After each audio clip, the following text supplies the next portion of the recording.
प्रकृतीच्या कुशीत वसलेलं, अंबाबाईच्या आशीर्वादाने बहरलेलं आणि हिरव्यागार निसर्गाने सजलेलं कोल्हापूर आज एका वेगळ्याच वास्तवाला सामोरं जात आहे। एप्रिल 2026 मध्ये या शहरानं अनुभवलेलं तापमान हे केवळ ऋतूचं वैशिष्ट्य नसून बदलत्या पर्यावरणाचा ठळक संकेत आहे। ज्या शहराचं तापमान पूर्वी क्वचितच 35 अंश सेल्सिअस पर्यंत पोहोचत होतं, तेच तापमान आता थेट 39 अंशाच्या उंबरठ्यावर जाऊन ठेपला आहे। हा बदल अचानक झालेला नाही, तर तो हळूहळू वाढत गेलेल्या हवामान बदलाचा परिणाम आहे। यंदाच्या एप्रिल महिन्यात कोल्हापुरात जवळपास 38.9 अंश सेल्सिअस तापमानाची नोंद झाली असून हवेतील आर्द्रता 70% जास्त आहे। या वाढलेल्या आर्द्रतेमुळे उष्णतेची तीव्रता अधिक जाणवते। वाऱ्याचा वेग मंदावल्यामुळे शरीराला येणारा घाम सुकत नाही आणि त्यामुळे उकाडा अधिक वाढतो। ही स्थिती केवळ स्थानिक बदल नसून जागतिक तापमान वाढ, वाढतं शहरीकरण आणि काँक्रिटीकरण यांचा एकत्रित परिणाम आहे। शहरांमध्ये निर्माण होणारा हीट आयलँड प्रभाव तापमान वाढवण्यात मोठी भूमिका बजावत आहे। उष्णतेबरोबर हवामानातील अनिश्चितताही वाढताना दिसत आहे। एप्रिल सारख्या महिन्यात अवकाळी पाऊस, गारपीट आणि वादळी वारे यांची शक्यता निर्माण होत आहे। एकीकडे प्रखर उष्णता तर दुसरीकडे अचानक होणारे हवामान बदल, या दुहेरी संकटाचा सामना कोल्हापूरला करावा लागत आहे। ऋतुचक्रात होत असलेले हे बदल शेती, जलस्रोत आणि एकूणच जीवन पद्धतीवर परिणाम करणारे आहेत।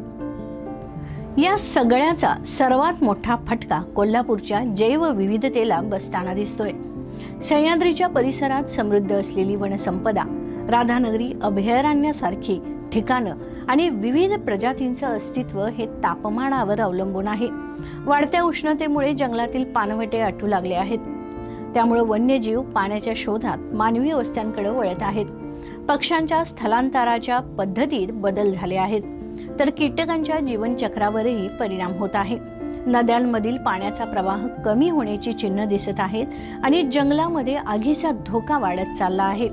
यामुळे संपूर्ण परिसंस्थेचा समतोल ढासळण्याची भीती निर्माण झाली आहे। मानवी जीवनावरही याचे परिणाम स्पष्टपणे जाणवत आहेत। शेतकरी वाढत्या उन्हामुळे त्रस्त आहेत, पिकांवर ताण येत आहे। कष्टकरी वर्गाला दिवसभर उन्हात काम करताना आरोग्याच्या समस्या भेडसावत आहेत।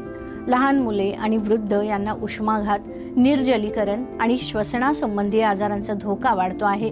या सगळ्यांमुळे सामाजिक आणि आर्थिक पातळीवरही ताण निर्माण होत आहे। ही परिस्थिती बदलण्यासाठी तातडीनं उपाययोजना करणं आवश्यक आहे। नागरिकांनी पाण्याचा अपव्यय टाळणं, झाडे लावणे आणि उष्णतेपासून स्वतःचं संरक्षण करणे अत्यावश्यक झालं आहे। त्याचबरोबर प्रशासनाने शहरात हरित क्षेत्र वाढवणं, काँक्रिटीकरणावर नियंत्रण ठेवणं आणि उष्माघात प्रतिबंधक सुविधा निर्माण करणं गरजेचं आहे।